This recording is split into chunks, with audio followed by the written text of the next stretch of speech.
for setting up and welcoming us today. Let's say thank you to them. Yeah, and your treasurer. We started this journey here actually with a meeting in this room as well as other TA offices around the city 2 years ago. And it really is fitting to be here today. Thank you for hosting us. We are here today to announce the findings of my office's latest audit, which finds rampant failures in NYCHA's oversight of its repair vendors, and also to announce a policy report and recommendation that NYCHA adopt. Essentially, you could think of it as Yelp for NYCHA repairs, an app which allows residents to give real-time feedback on the repair vendors in their apartments that adds up to a vendor scorecard, so we will have real accountability for NYCHA contractors, which the audit shows is so badly needed. I want to start first, though, by expressing some gratitude to the members of our NYCHA Resident Audit Committee who are here and tell you a little about the journey that brought us to this audit and policy report, and then I'll come back and give you the findings of the report. So you're going to hear in a minute from 3 of the members of the NYCHA Resident Audit Committee. You're going to hear from NYCHA Torres, the Resident Association President at Alfred Smith Houses. You're going to hear from Beverly McFarland, the Resident Association President for Taft Houses, where we are today. And you're going to hear from Ann Valdez, a Coney Island Houses resident and a member of Community Voices Heard. They have all been really strong members of that Resident Audit Committee. And we're also joined today by Annette Tomlin from Brooklyn Houses. Thank you for being here. And you can get the full list of members on that NYCHA Resident Audit Committee. Look, you guys know NYCHA serves more than 520,000 residents. It's a not so small city by itself, a medium-sized city of people just desperate for basic quality of life, for heat that works, for hot water that works, for apartments that don't have mold, for repairs that get done on time like any family wants and deserves in their housing. But we know for years, and now really for decades, NYCHA has struggled and too often failed to deliver the basic warranty of habitability, the basic quality of life that every single New Yorker deserves. In addition, we have too often just failed to listen to the voices of NYCHA residents. These are folks who know what's going on the ground in their developments every day, but NYCHA lacks good mechanisms for really hearing that tenant feedback and incorporating it into management and operations on a day-to-day level. That's why when I became city controller, one of the first things we decided to do was say, okay, it's our job to do audits. It's our job to go out and look at invoices and see what's working and not working. But we aren't the experts on what people are experiencing in their homes. Let's ask those people who are. And so for the first time ever, we decided to run a real process, first time ever in the controller's office, a real process of NYCHA resident engagement in our audit work. It began with town halls across the city, from Bronx River houses to Coney Island houses. We did field surveys of about 1,000 NYCHA residents. What did they want to see us audit? And then we took this next innovative step of creating a NYCHA Resident Audit Committee. And we had people apply, and we selected 20 NYCHA residents to come together and inform what we would audit. We still have independent auditors who are independent professionals who perform the audit work, and I'll thank them, and you'll hear from them in a minute. They're the ones who conducted the audit. But it was these folks who decided what it was we should audit. Where was NYCHA resident voice lacking, and where would the tools we have in the controller's office be the most useful in digging in? So in meetings over about 6 months, informed by those surveys and those town hall meetings, but of course guided especially by what these leaders know in their dialogue with residents on a day-to-day basis, we selected 2 NYCHA audits, one looking at repair vendors, which we're releasing today, and one looking at eviction rates in RAD developments, which will be coming in the not too distant future. And we kept them informed throughout the process. They said, okay, we want the auditors to go out and do this work, to dig in, to look at the invoices, to randomly sample, to make sure the audit is a fully independent, valid audit up to the government accounting standards. But where is there room for more resident voice in the process? So in addition to that audit, our auditors also conducted a resident survey on people's experiences with repairs in their units and repairs in their development. And as you'll see, one of the things that led to is a recommendation that centering resident voice could actually make NYCHA much more efficient. And I don't think it's a coincidence that comes from an audit that was itself in the first place shaped by and chosen by NYCHA residents. So they got us that far and said, okay, get going, do that audit, dig in on the repair vendors, talk to NYCHA residents about their experience, and come back to us with some findings and some ideas. And that's when our auditors dug in. So we have here Deputy Controller for Audit, Maura Hayes-Chafe, and her team then got busy doing this deep dive on NYCHA repair vendors. And so I want to thank the people who worked on that audit. And that includes from Maura's team, Claire Posniak, Ed Carey, Marianne Schaefer, Damian Subero, Marian Eichhorn, and Tanvir Hussein. So thank you to all of them for digging in. Look, it's not surprising, none of you will be surprised to learn that there are rampant failures in NYCHA's oversight of its repair vendors. Back in 2019 and 2021, the Department of Investigation uncovered significant corruption in micro purchases under $10,000. At that time, DOI put forward 5 recommendations to prevent further corruption, most of which NYCHA rejected.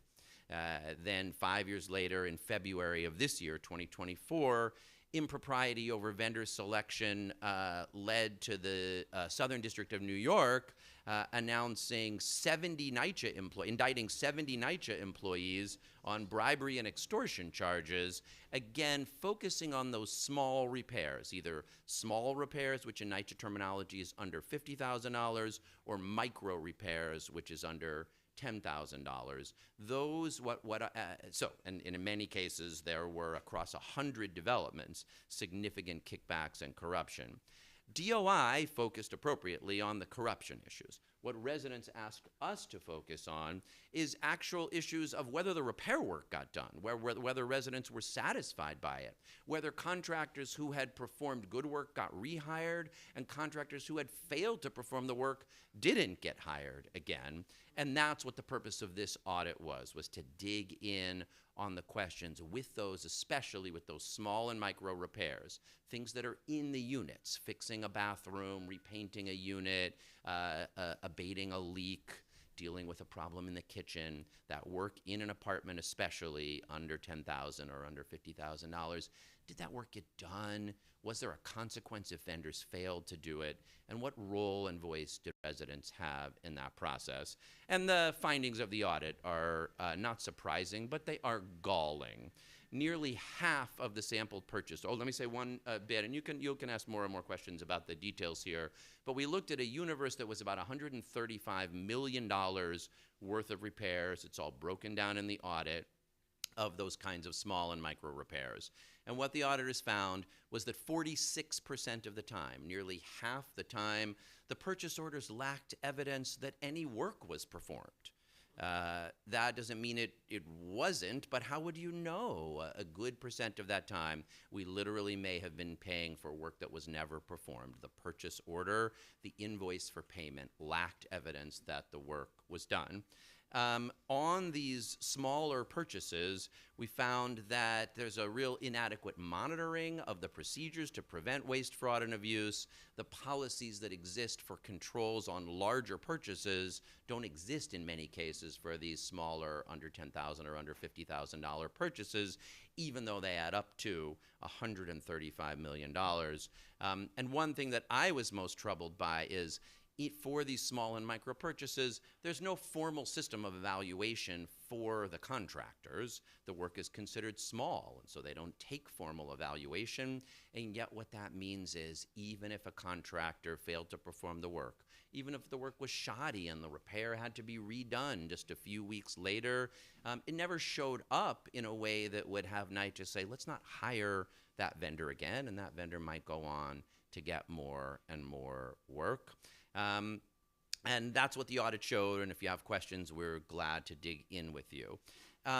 One area where there was something encouraging is when the Department of Investigation came out with its indictments back in February, they issued a series of 14 recommendations, and our auditors did find some progress that NYCHA was making implementing them to try to get at some of the issues that we were talking about.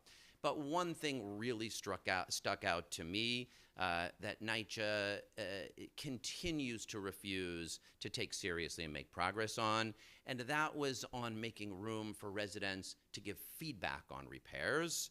In a survey that our auditors conducted, 93% of the tenants surveyed said they were never given an opportunity to give feedback on repairs in their unit.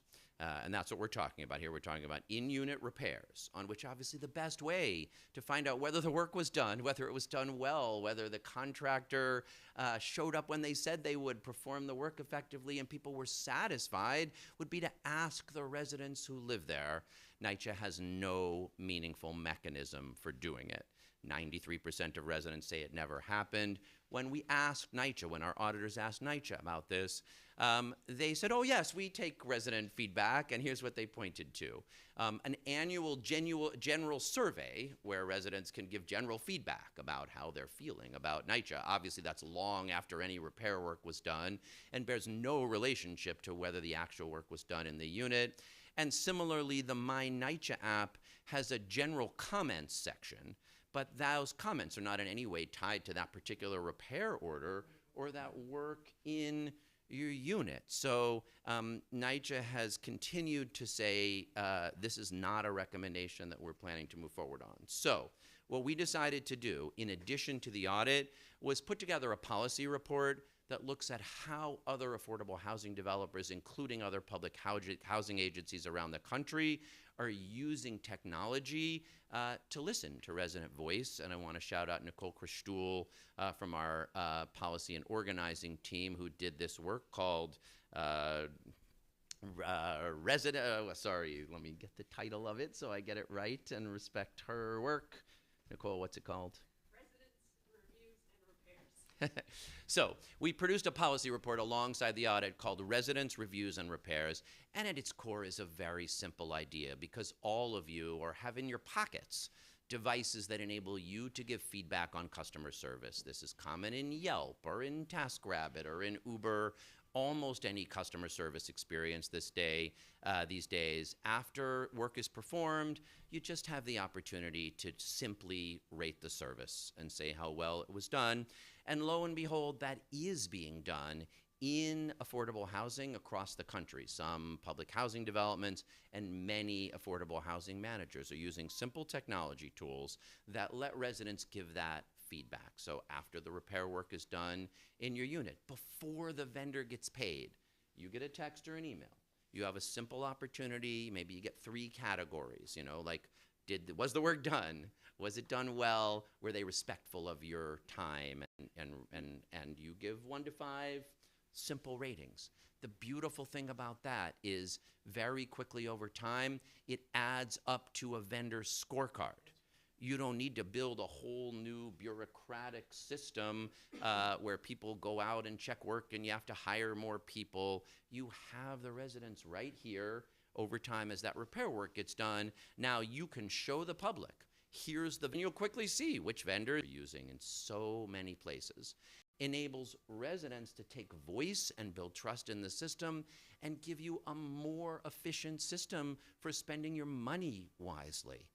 So that is the core recommendation. There's many recommendations we're making in the audit. Some of them follow on what DOI recommended and go further in some key areas. But the key recommendation one which NYCHA has not yet accepted, is in some ways the simplest but also the most transformative. We call on NYCHA to develop this Yelp for NYCHA repairs, a simple app that will let residents give their feedback on their repair vendors, add that up to a vendor scorecard that achieves contractor accountability, and make sure taxpayer dollars are spent on work that gets done well and not frittered away and wasted, as we saw in those Department of Investigation indictments, and unfortunately, as NYCHA residents see every single day. So those are the findings of our audit and of this our key policy recommendation. We will be happy to go into more detail on the audit itself or on the tool we're recommending, but it is first my pleasure to get to introduce you to some of the people that did the work here. I first want, actually, let's go. I'm going to flip the order here. We're going to have the audit committee members first, and then our deputy controller will get into the weeds, because that's the order we did this in. It's my pleasure to invite up 3 members of the NYCHA Resident Audit Committee. And first, we're going to hear from NYCHA Torres, the Tenant Association president of Smith Houses. NYCHA, thank you so much for being here. Good morning. Good morning, everyone. This is a long day in coming for me. I have been asking NYCHA. I've been president of Alfred E. Smith Houses for 13 years, and I will serve another 3. I just got reelected. Congratulations. And I, and I hope it will be my last term. And so my question has been, how do we, right, say anything about this contractor, the work that's being done? And I really, really sincerely want to thank the controller for listening to all of us about what was going on in NYCHA with the contractors and how the residents have no say. And even though the 964 does say that they're supposed to do that, NYCHA has totally ignored it. And so it is a day of reckoning for NYCHA, because something as simple as this, right, would have saved millions of dollars. I have a contract right now that the max will be $31 million. NYCHA has said 21, but prior to that, $62 million NYCHA spent in recovery and my development. And a lot of the work, and that's when I started asking questions about how do I talk about this vendor not doing the proper job? Crickets. However, now I have a $31 million credit, and they are redoing a lot of the work that was done under that $62 million contract. And so instead of saving $10 million, NYCHA is going to have to spend it, right? Because the work was not done. Had they listened to the residents, had there been a report card or some kind of, they would have known that the work was not being done properly, right? But they're not listening to the residents. They're really not. And so this audit is so important.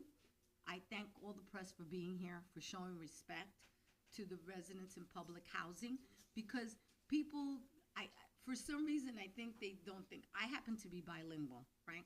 They think we didn't go to school, we don't know how to read, we read all the time, and we see all these policies that affect us, and no one asks us. And right now, and it might sound sarcastic, I talk about some of the hierarchy of NYCHA, and I say in their ivory tower, they make decisions, and they don't come down to the ground, as our controller has done, and sat with us and said, okay, what do you really want? And so this is what we wanted, and I thank you again, right? Because the importance of this is so gratifying, that to know that, yes, if you have an app or you have some kind of form of where residents can actually do a report card. Our kids get report cards all the time, children. And the purpose of a report card is not to, or an audit is, I got you. The purpose of all of this is what's being done right, and this is what's being done wrong, and this is how maybe you can improve. And a lot of people don't get it. This is not about a got you. This is about residents having the right? We pay taxes, we pay rent, and we don't pay $5 rent, right? A lot of us pay over $1,000 rent. I have residents in my development who pay $2,000 and change, right? We have a right to say this is shoddy work. If they did this in their homes and people came, the contractors, they would either fire them or say, I'm not paying you. And that's the responsibility that NYCHA has to take, to allow us to say, don't pay this man because he didn't do the right job, or they have to come back to my apartment and fix it and do it right. And that is the whole point of this audit, that we don't have a say, but we pay rent, we pay taxes, we're American citizens. At least for Alfred E. Smith, I can tell you, right, that all the original and family members are veterans who served this country to save everybody, for us to say, God bless America. So I thank you.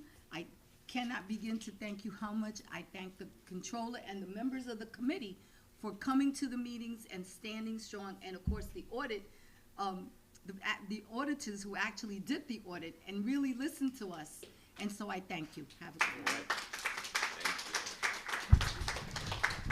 I really want to thank you and the other members here, because when we started this conversation at the beginning, I think it was reasonable to wonder whether residents would want to join one more committee, especially something about an audit. It's like, no, we want the work done. And I just really appreciate the time that people spent. We've got some other members of the committee here. Brenda Temple, who's a committee member from Oceanside Houses, is here. Thank you. Thank you. Priscilla Jamerson, the TA president of Melbrook Houses, is here. Thank you very much. We are next going to hear from our host, Beverly McFarland, who's the TA president here at Taft Houses.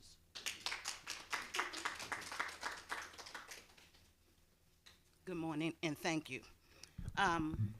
First and foremost, I thank you because you are here listening to the tenants' concerns. I thank you for this audit, your audit team that has been very patient with what we had to say at these audits. And I pray that NYCHA do take this recommendation, as simple as this recommendation is, it should have been implemented a long time ago.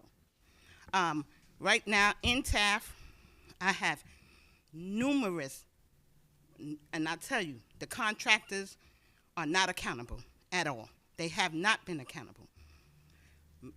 Residents, I stay up to 2, 3 o'clock in the morning taking complaints that they didn't get their work, that the tickets were closed.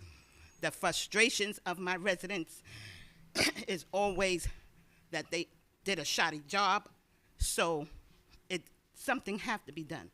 It should have been a watchdog committee of tenants and residents that can tell them what is going on and what have not been paid, or they shouldn't pay anymore, because these vendors are repeat offenders. They constantly coming into our homes doing what they feel like, leave out and close the ticket. So that is very frustrating to all my residents. Right now, we're looking at scaffolding for the clean behind the sheds. Do the math. Wouldn't it have been easier for them to just do the pointing of the, and put up, the new vendors would put up their own sheds? Is that frustrating? So I just should be in jail if you violate HUD regulations. Table upon conception. And they fail to do that. Lack of respect. So I'm happy that it's actually happened. Thank you very much. Thank you so much, Ms. McFarland. Our third speaker from the NYCHA Resident Audit Committee is Ann Valdez, who, in addition to being a Coney Island Houses resident, is a member of Gravesend Houses in Coney Island, excuse me. is also a member of Community Voices Heard, an organizing group that organizes NYCHA residents. So this is an opportunity for me to thank a couple of folks who helped do that organizing work that brought the Heard and Youth Build, who are both here today, were really essential to that work. So thanks to both of them. And also the NYCC Comptroller's Office, a long time, but really stepped up on this project as well, working closely with our team to make this happen. And I'm very happy that we are going to hear from Ann. Thank you very much, Brad. I really appreciate this. I call our controller by his first name because I know him from when I first started with Community Voices Heard over 20 years ago. So he has been a friend, not just to Community Voices Heard, not just to me, but to the city of New York. He has always done what he possibly can to make all of New York City a better place for all of us, especially the residents of public housing. Now, as the two other speakers mentioned, we were never at the table. I'm part of the resident board, and we have meetings occasionally. We tell him how we feel, and yes, yes. But a lot of times we see that work is not. There's a lot of developments, but my development is supposed to be part of the Sandy recovery. Not much has gotten, and we're still recovering. And then they say the money is gone. So where'd it go? Where'd it go if it's not finished? All right, let me go a little deeper. I moved into Gravesend houses in my own apartment. I'm a third generation in Gravesend houses. My grandparents were the first ones to move there when it first opened in 1954. We are the first development built there. I got my own apartment there in February of 2005. I signed the lease in January of 2005. And when I signed the lease, they brought me into an apartment. Before I signed the lease, they brought me into an apartment that was not completed, had a lot of things that need to be done. This is going to be done by the time I move in, right? He said, oh, yeah, for sure. I moved in as a domestic violence survivor. When I got there, no choice. As a DV victim, I had no choice but to move my stuff in, whether I liked it or not. From there, as the years went on, when I moved in, they were supposedly fixing the ceilings and the sides of the building, the brickwork. I don't know what they did on the ceilings because as it rained and snowed, especially the snow in 2010, my bedroom was raining. I'm on the 6th floor. Our development goes up to the 7th floor. My bedroom was raining. I put in ticket after ticket after ticket, letting them know, when are you going to fix this, when are you going to fix this? But at the same time, I was also pulled by the Department of Social Service.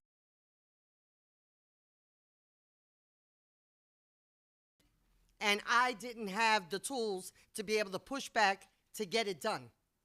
All right? Long story short, I was 6 years old. 17 years. I had to speak to my assemblywoman at the time with tears in my eyes to show her pictures. My apartment falling apart. As she brought out the media, my assemblywoman at the time, Matilde Frontis, brought out the media to see the condition of that apartment. And everyone who came in there could not believe what I was living through. My son could never live in his bedroom. Thank God my sister and my mother lived in the next building. Right before Superstorm Sandy, I lost my mother. So still, thank God my sister was there, and she managed to keep my son for him to have a place to sleep. After that, it just kept going on and on and on. Finally, in 2021 is when we brought this to their attention. 2022, they finally started to do the work. They moved me into another development, supposed to be temporary, which it was, to get it done. I come back, all right, it's done. Then we had another situation with a neighbor that they didn't pay attention to. She set an apartment on fire. My apartment is falling, the paint is coming off again. But it's not the end of the world. I could get that fixed. The reason why I'm telling everybody this is because nobody should ever have to live this way and feel like their hands are tied and their mouth is gagged because nobody's listening and nobody's understanding. All right? We all have different incomes and different levels of the amounts of incomes, but we are all human beings that deserve to be treated as such. All right?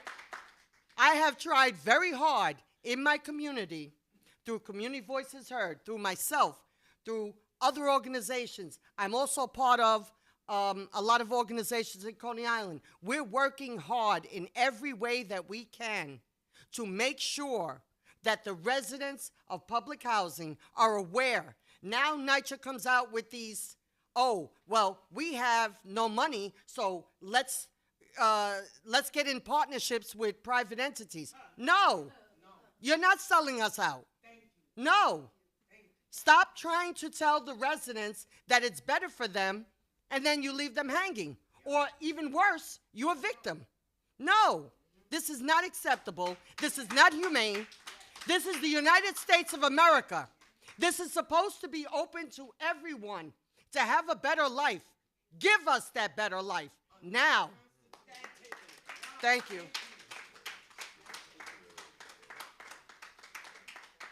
Thank you, Ann, for that really moving testimony. I know it's not easy to get up here and tell your story, but it matters a lot. And thank you also, Ms. McFarland and Ms. Torres and everybody who's on the Resident Audit Committee. We really appreciate your feedback. You guys see now why we had to do these audits. So that was the motivation. Listening to people tell their stories and say there's got to be some way. We would like your auditors to dig in and show that what we're saying is true, like we're not crazy, like what do the numbers say? And then give some good policy thought to what could actually be done about it. So what I want to do now is introduce you to the Deputy Controller for Audit, Maura Hayes-Chafe, and she and her team did just that, dug into the numbers and showed that those powerful stories residents were telling, unfortunately, show up quite clearly in the data. Thank you, Controller Lander, for the introduction, and good morning to everyone. My name is Maura Hayes-Chafe, and I serve as the Deputy Controller for Audit at the Comptroller's Office. It is a real honor to be here, joined by members of the Resident Audit Committee, Comptroller Lander, obviously, our advocacy partners who have really held NYCHA to task for decades, and the audit team who conducted the work. Thank you for joining us to discuss the findings of our audit into NYCHA's oversight over repair and maintenance contractors. My team worked on this audit for more than a year, and prior to this, our office spent months engaging with NYCHA residents in buildings in all 5 boroughs. What you've heard this morning is a mere preview. Their testimony has been convincing, consistent, and pretty moving across the board. The audit aimed to address 2 primary questions. Are the concerns raised by NYCHA resident audit committee members and others reflected in resident satisfaction surveys to repairs and maintenance? And does NYCHA exercise adequate monitoring and oversight over contractors? Our findings are based on surveys distributed to NYCHA residents across all 5 boroughs, responses from 65 tenant association presidents, and independent testing of contractor performance. We received over 1,000 survey responses from residences regarding their experiences with repairs and maintenance work.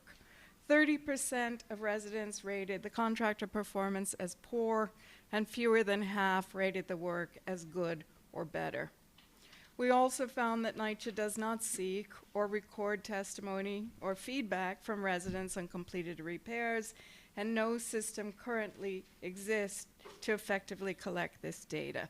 This is a missed opportunity. When we examined work performed inside apartments and related documentation, our results entirely validated survey responses. We conducted a random sample of work orders of micro and small purchases in categories of work most likely to have been performed inside apartments, and overall we found that 27% lacked evidence adequate to support payment. We found that the documentation for the work was either missing or incomplete, making it unclear where the work was done and what kind of work was performed. In some cases, observations inside apartment showed work was either not performed satisfactorily or not performed at all. The sample was drawn from a universe of $136 million in spending. The auditors estimate that 27% of this, or approximately $36.6 million, represents waste. These problems result from weak oversight and poor vetting by NYCHA's central management. NYCHA does not require staff to review or document a vendor's past performance before awarding contracts, even for large-scale work. Additionally, contractor evaluations are often incomplete or not used to guide future decisions. These gaps present risks of fraud, waste, and abuse.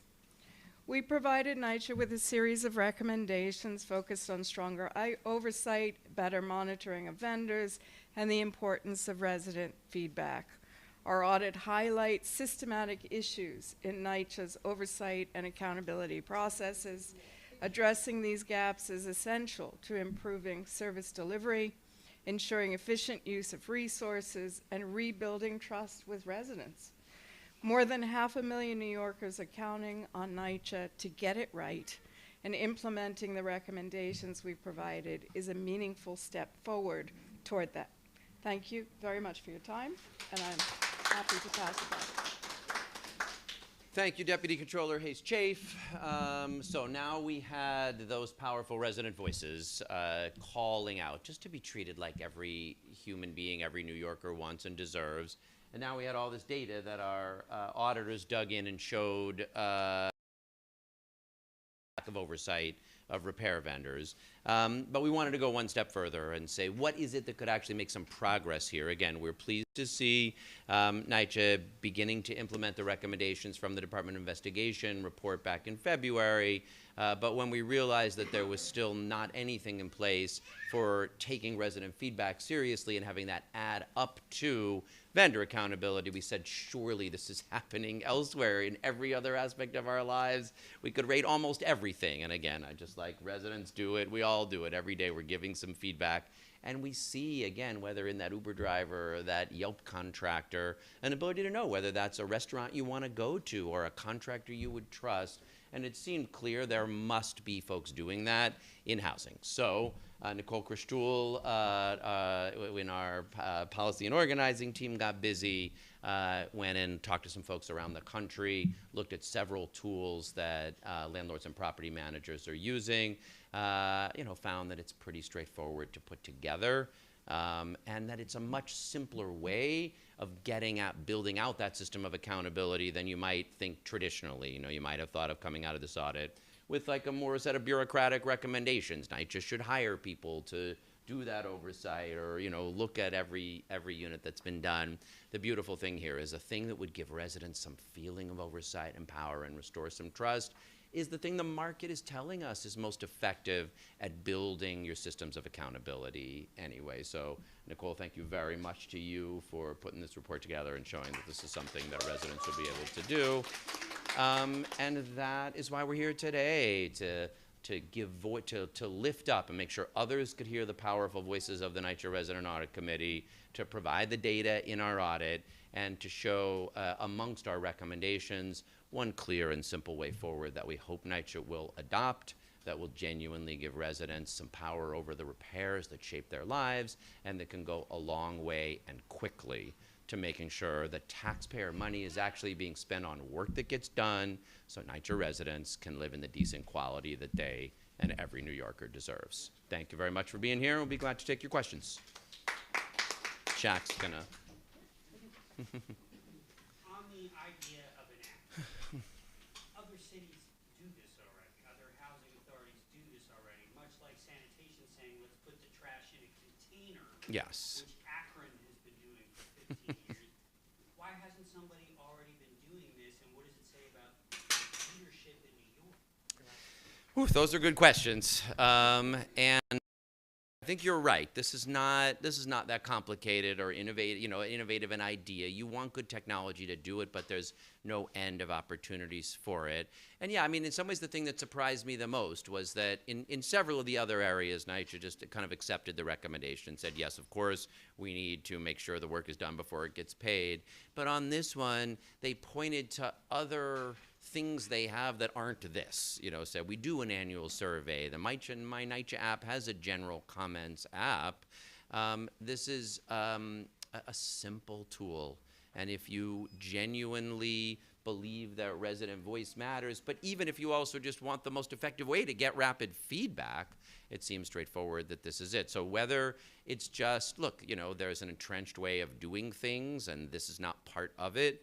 This has been in some places a more disruptive kind of technology that goes straight to customers and says, we want your feedback, and we know that'll add up, and there might be some folks that are scared of the data that it'll say. But it is straightforward to do. Nicole found a bunch of other places that they're doing it. NYCHA could stand this up quite quickly. And again, it's not just that it would give residents that feeling that I got to say, don't pay until the work is done. It so rapidly will populate meaningful evaluation and make it possible to use that feedback as we decide who to hire and not to hire. We can just go from the left to the right and start with Greg. You don't want to go into the weeds a little bit here? Please, I might hand it off to Maura then. But So you just said a different percentage than Yeah. yeah, you want to explain the 46 and the Sure. 27? Let me explain the difference. We started with a random sample of 101, and the 27%, yes, and that 27% is the result of that. Based on the perceived risk and based on our discovery that a set of work orders related to bathtub surround work was associated with an individual who was indicted, we expanded the sample judgmentally. So if you combine the results of the random and the judgmental sample, you get to 47%. Include 20 or 19 work orders related to bathtub surround work. Where we already had the suspicion that they were problematic because they came from the indictment, and we wanted to see what had happened there. So, my next question, which was, so you did look at a vendor that was implicated in the Southern District case. We looked at the individual, the NYCHA staff member who was implicated and indicted, discovered that he was part of the approval process for work orders leading to payment. And based on that, we wanted to look specifically at bathtub surround work orders in the area in which he worked. What we found was that there was zero documentation of work performed, and in fact, NYCHA could not even tell us where the work was purportedly performed beyond borough. They couldn't say this unit and so forth. But you're looking at those purchase orders, 101 purchase orders, and then you expanded to look at this. Did you see any other vendors? Because these are purchase orders money goes to a vendor. Did you see any other vendors that were implicated in the Southern District case? No. We didn't come across any, and I suspect it's because we started with random sampling, and because we were targeting particularly residents, work that we expected to be performed inside residents' homes. It was a 2-year period the work orders came from was it calendar or fiscal? 2022 and 23. Yeah, 22 and 23. Which is the time period that leads up to the Yeah. Southern District. Yeah. And then the last question is, this is an app. Do you have a vendor? we're not proposing a vendor for the app. No, I mean that should be procured through appropriate procurement technology. Well, I mean, Nicole can talk a little bit more. The report speaks to, and Nicole can tell you now, a few of the tools she reviewed that are out there and that folks are using. So, yeah, why don't you give that? Yeah. sense of it? First off, we didn't want to be too prescriptive about how NYCHA does this. We understand that there might be some tools that they can easily take off the shelf that could be incorporated. Or they could update the My NYCHA app and just make sure that this is already built into it. So we wanted to leave some space for NYCHA to make those decisions based on what's most appropriate for them. But as for some of the other examples we looked into, you don't even have to look that far. There's great examples here in New York City of the way we've used technology and enhanced property management practices. So for example, the use of heat-seek technology. So that's a type of technology that was developed in response to the fact that lots of tenants, when they call 311 about a heat issue, and there's many buildings across New York City where there's chronic heat issues every heat season, every winter, it's cold and they're not getting heat from their landlord. So HeatSeek developed a technology. It seems so obvious, so simple. It's just a sensor in the apartment that actually tracks the temperature in the unit, because what happens a lot of the time is an inspector will come, the landlord will lower the temperature, and then there's no evidence that there was a heat issue in the building. So this technology actually allows you to track the temperature and turn that into action plans. And some other examples are more international. There's, in the UK, there's the Hyde Housing Association, which runs over 100,000 units of affordable housing in the UK, and they use this type of technology. They use this similar review process to make sure that residents are giving feedback and are actually sometimes even part of the contractor selection process themselves. So those are some of the examples. We can, any other reporters that came up. Yes. We'll do the reporters first, and then we'll get to some of the residents and others in the room. No, it's good. No, don't worry. Can you shed any more light on how NYCHA is actually choosing these vendors, given that they take feedback on the work? And then can you talk a little more about the waste or potential for waste here at a time when NYCHA is obviously very strange? Yeah. Do you want to speak to the vendor selection? I mean, what the way the rules work and that NYCHA policy works is that how much oversight there is in the selection of vendors depends on the value of the contract. So for these small and micro purchases, their system allows for the least amount of oversight. And what we found was that there is no centralized vetting of these potential contractors. So it's left virtually in the hands of individual property managers, individual supers, to decide and to hire on the spot. And this is part of the problem, right? This is why DOI and SDNY found so much bribery, and this is why there is so little oversight and evidence of payment prior to, evidence prior to payment being made to contractors. And look, I mean, I think it's fair to take a step back. NYCHA has a gargantuan task. You're managing a set of buildings that have had deferred maintenance over decades. And now what residents are experiencing are problems in their units. But of course, if your roof is leaking, you can, patch and paint the unit and fix the leak, but you haven't solved that problem. You heard the same if you've got scaffolding up because they haven't been able to do the pointing. So lots of the NYCHA work is these big jobs, is work on roofs and structural and facades and heating plants and systems. And that's estimated to be $80 billion worth of need. The repair vendor work we're talking about here, I think the numbers are in the audit. It's $413 million for contractual services broadly of this kind, of which $135 million are in those small and micro purchases under $10,000 or under $50,000. And it's not surprising that that work falls to the bottom of the central NYCHA attention list relative to those other massive projects. But of course, this is the work that's happening in people's homes and that matters the most to them on a daily basis. And it's probably unrealistic at the scale of NYCHA to imagine, of course, a centralized system for vetting every single vendor that's going to come in and paint a unit.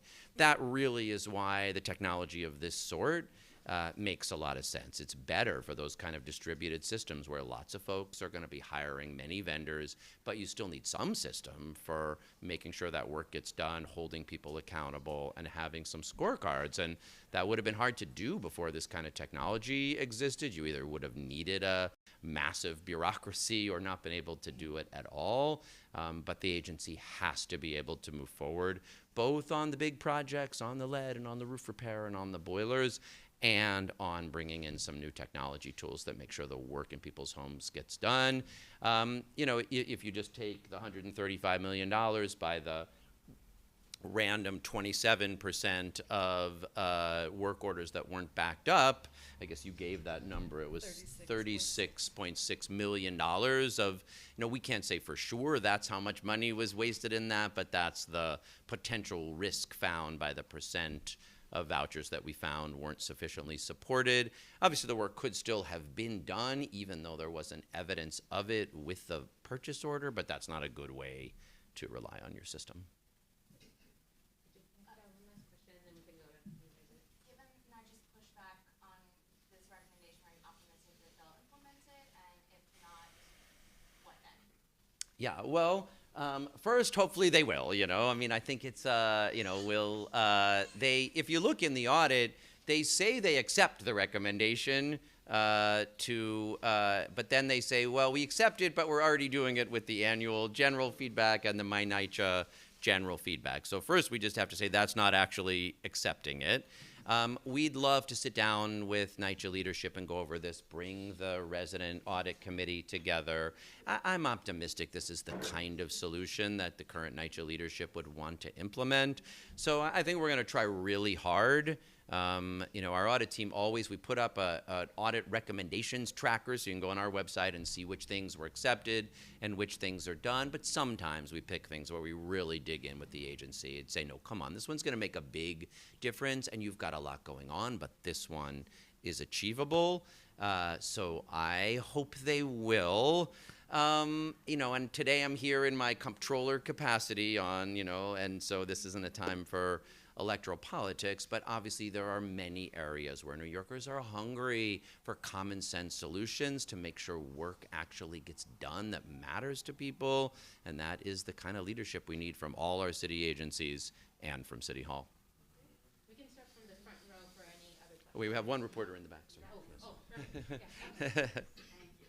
So who exactly, is it only NYCHA who would process or review this information? And do you trust that they would act on it? Or is there another agency, like yours or DOI, that would have some oversight? I guess we'd be willing to conduct an audit of it once it got stood up. I guess what I would say is if NYCHA would do this, this relatively simple, Yelp-like tool, obviously they'll need a vendor to develop it and figure out, do they want to integrate it into NYCHA or do it as a standalone. Partly, it's very transparent. When you do your rating, you could see your rating, and then you can go see the vendor, and you can see, your rating and everybody else's rating added up. So there's a lot of transparency in a system like that. And I think people, again, have this experience with a restaurant rating like Yelp or a service app like Uber, or, when you go ahead and rate. In my experience, it's pretty common that those folks who have lower than average ratings, you have a less good experience with. Sometimes you're the outlier, but there's a lot of transparency there. So I think if it gets stood up, people will be able to see themselves. And if it isn't working, NYCHA would hear from residents. NYCHA doesn't want repair vendors who aren't doing the work. It's just hard to get that information in as the system, the way it's set up. This actually would help them out a lot as well.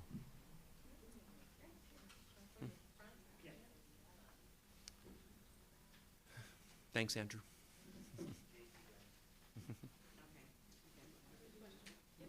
So good afternoon, guys. I have a question regarding the app itself.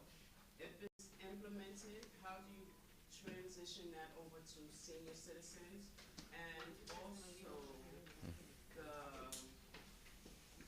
the transition into senior citizens, because this is pretty much upgraded for people that are knowledgeable about phones and stuff, but we also have a community of elders that aren't savvy with their technology. So how do you implement that type of system to them? It's a great question, and actually one that Nicole and her team looked at when they prepared this report. First, let's just remember it's got to be multilingual to begin with, and so because everyone's got to be able to use it, it's got to be simple so that everybody can use it effectively, and you have to have technology and outreach ambassadors so that where you have people you know, who aren't yet using that technology. Somebody can bring the app to them. You know, it's, again, we're talking for the most case about something like 3 questions you're going to ask somebody about the work. So, you know, for someone who doesn't use the app themselves, you have somebody who either calls or can visit and go over it with them and put the information in for them. All right, good, we'll be here. I have several questions. All right, I live at Jacob East Housing. great. Okay. We had a mass problem. Harvey's doing so much at 748 District that the 5 on the board, they're horrible. Okay. So many different nationalities, tenants, do not understand the process, okay? Some people like to lie. Myself, my name is Bridget Tuck. Nice to meet you, Ms. Tuck. I'm a district leader down there. Thank you. And it's hard when you have a mass amount of people with different nationalities who do not understand the process at the governmental levels and where to go and how to, you know, and they don't even know the process of tenant rights. Well, I mean, it's just, and then with the vendors, they're not doing the work. I complained so many times about, listen, why is this vendor keep coming into this apartment where this lady was murdered, and they're doing the same work over, why does it take 15, 16 other nationalities to stay overnight to do an apartment that's lead and no work is being done? Why is it that my neighbor who's being treated for cancer had to be removed out of her apartment, elderly, temporarily for 2 months, and they had 12 people from different origin do the apartment, but no work was done at all. Nothing. Okay? My thing is, I would like to get together or call and sit down with some of you because we need help. Okay? I see that all the NYCHA and the 5 boroughs are going through the water. That's been going on for years. Okay? I sleep in the living room. Okay? Because my bedroom floods. Even when it doesn't rain. Okay? The ceiling crashed on me in the bathroom while I was taking a shower. I ended up in the hospital. Okay? I fell in the construction site. They had no buoys, no tape, nothing. Recently, broke my ribs because the whole area was flooded. So I didn't know there was a hole there. You understand what I'm saying? Yes, I mean, Anne was showing me the, you know, the pictures of her unit while we were doing the presser. So. Apartment in the rat pack with no walls, ceiling out, the whole thing. Yeah. Day before yesterday, they came after a year complaining about I couldn't cut my stove on. Okay, they put a new circuit breaker. Water comes down the lines, destroys all my furniture, everything in the apartment. My apartment's a mess. Yeah. You know, so all I'm saying is that if I cannot be a part of the board with the corporations, I want to move. I want to move because it's a headache. Of course. It's a headache. I have asbestos on my floor. Okay, it's a headache. I had to put down my own planks with an ostomy bag and a catheter. It's a headache when you see elderly people who, I have a chair, by the way, who have 1 working elevator or 2 working elevators, but it doesn't stop on the 9th floor. Yeah. Where I live at. So first, like, I'm, you know, whatever, I'm sorry for all of that. You deserve better, and it ain't right. On the issues in your development, we may be able to talk to you and figure out whether our community action team can be some help. And on these broader issues, I will say, you know, so this is the first of our resident-powered audits. A second one is coming out in the not-too-distant future. And there'll be more in the future, so please stay involved with us, and hopefully we could keep Last working with question. you. And I just want to Are get to you this. guys using AI at all for any of the whole process or just part of it? Because I do know that you use AI with some of, but is she using AI? And is she using AI? No, Or no the AI. developers using AI? In- So with the water situation? Yeah, in this audit here and in this policy report, we did not use any AI tools. But what I will say is, once you start to have significant amounts of data, you start to be able to see patterns. Those are the places where machine learning or artificial intelligence is really valuable. So I think once this tool is in place and you have a lot of data from residents, then you can start to figure out who are the kinds of contractors that are effective and ineffective. What's the kind of work that has to be done over and over again? So I think you get to a good point here. It's another thing that's made possible when you make smart uses of technology. So I want to make sure we get to the others here as well. So 2025 affect all of us in NYCHA. yeah, of course. That's So, about I- the new president, that's Let- about to come in. Will this affect with the contractors, the work being done, the process? Will that affect us here? Of course it will. I mean, Absolutely. like, So I how want to get to bad? some. I mean, bad. Like, I think really? is the answer.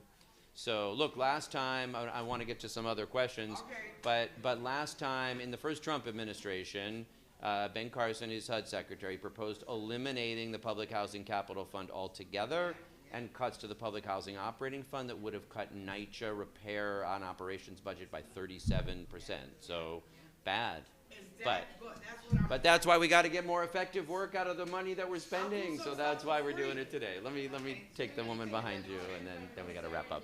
Yeah. Then you, and we'll, I think we're running out of time. Yeah. Joel Kupferman, I'm attorney for Smith Houses and represent a lot of other tenants. In all due respect, there's a lot more that the city could be doing. First of all, many 311 calls are being diverted back to NYCHA, okay, with serious environmental threats. The problems at Reese is high levels of arsenic, okay? The deputy health commissioner and the deputy DEP commissioner came out and said there's no problems because they said it wasn't in the water. It's in the soil. I was in Alright? the hospital. Hold on, So let me Joel, finish. I would No, no, love I to just make want- sure but we this is follow what- up with you, but I Okay, think if it's here's not on the here's audit we're question. releasing today, I'd love to make Okay. sure we just do it as a The follow-up trouble if we is could, okay? that the workers, New York City is putting its own workers in danger, the exposures. They're putting the contract workers in exposure. OSHA could issue fines and stop the bad work practices if the city asked them or NYCHA to do it. So, You have a lot of I'd people. love to have a follow-up I understand. conversation with you about it. But it's really important that you do that. The city also has the power of the bad contractor that you could also invalidate a lot of those contracts that are going on. Yep. All right? So I just want to say, but my experience, I have whistleblowers coming to us. We bring them to the city and they're being disregarded. So I think it's really good that you're giving this idea that people could vote.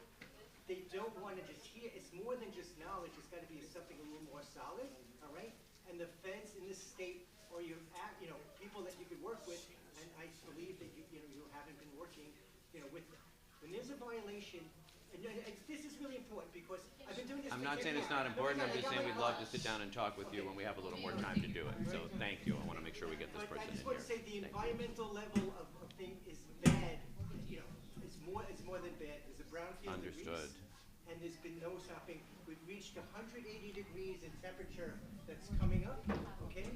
And the city health department are the ones that put the arsenic there in the rat control programs. So part of your job, I think, is, I don't want to be adversarial, is to ask the health department. I'm not being adversarial, I'm just saying we'd love to have the conversation when we have a little more time for it, and I got one more person I got to get to, so thank you. Yep. My name, excuse me. Hi, my name is Zulay Velasquez. I'm from Jacob Reese, and I have a few questions and then recommendations and concerns, right? First, this app, I personally do not feel, and I'm sure that if I can ask any resident and do a survey, that none of them would feel that this should be in NYCHA's hands. This should be resident-driven. Correct. And we should divide it by subcategories that we are dealing with. Rat Pack, the truck, NYCHA, and then break down, also include the vendors, and really get the real raw facts from residents. And the reason being is because, yes, calls are being reverted to NYCHA. No, we don't get our answers, we don't get problems resolved promptly. But we have issues in Reese, as Joe said.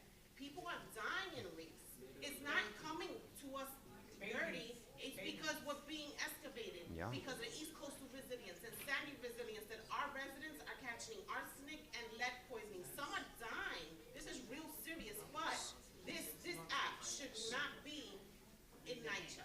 It should be with the residents that are affected the most, because my concern about, like, me, I got metal inside of me, you know how? Because I took a bath. Only because I took a bath and the metal's coming out of a pipe. That's So serious. let me pledge That this to should- you, okay? Because I don't want to sell these issues short shrift. I'm No, glad to but come. this I'm is sorry. What's your name? independent. What's My your name is Lula Velasquez. So This Lula, should be I'm glad. independent. I hear you, and I'm glad to come to Reese and talk more with you guys about it. So I really appreciate your being here, and we take you seriously, and we'll come out to Reese and have more conversation with you and your neighbors about it. Okay? Our neighbors, not just the tenant association, our neighbors. You can decide who comes to the meeting. I'll be glad to come and follow up with you. Okay. Last question. Yes, Yeah. my name is Ramon Minor. I've been a leader since 2014 of the hostel. This is the condition that I've been living in for years. That's my bathroom, okay? I'm with the app, I like the idea, but we have to be able to utilize it, not like what is it? That never works. You gotta make sure you utilize this. People need to get out and check out mostly all these developments, not just one. There's a lot going on in all of them. I noticed something. Where do you live? I'm in the host of the Upper West Side. I noticed something else too. When we dealing with millions of dollars, all of a sudden, before they have a meeting with the resident leaders, they already had a meeting with NYCHA. So when you walk into the room, you already know there's been a discussion. When you saying 5 million, we down to 3 million. Where did the other 2 million go? We can't keep allowing this, and we cannot keep living in these conditions.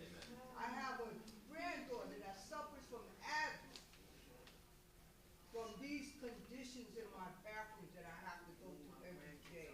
This makes no sense. They keep using the same vendors, the same vendors.